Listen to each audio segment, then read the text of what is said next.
Welcome to Not Milk Never Milk. Subscribe if you're lactose intolerant.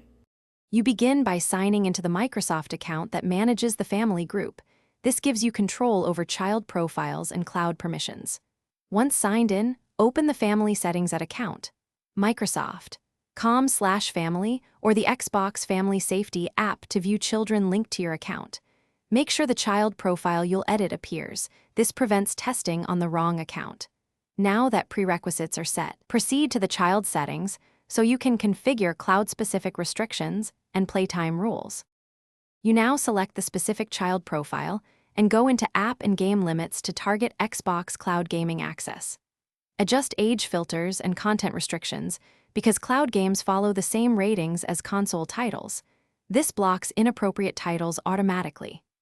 Once done, use the activity or web settings to limit Xbox Cloud Gaming browser use if the child uses a PC or mobile browser. Make sure to save changes and review any linked device permissions so cloud sessions reflect the new limit. To finish, save your changes and test them.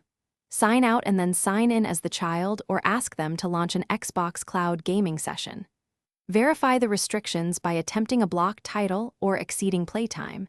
Check activity history to confirm rules are enforced. If the settings don't apply, make sure devices are online, force a family settings sync or restart the device, and recheck the child's account association. One tip: clear the browser cache or app data when rules seem stale, and then retest immediately. Thanks for watching. If this was helpful, leave a like and consider subscribing. See you next time.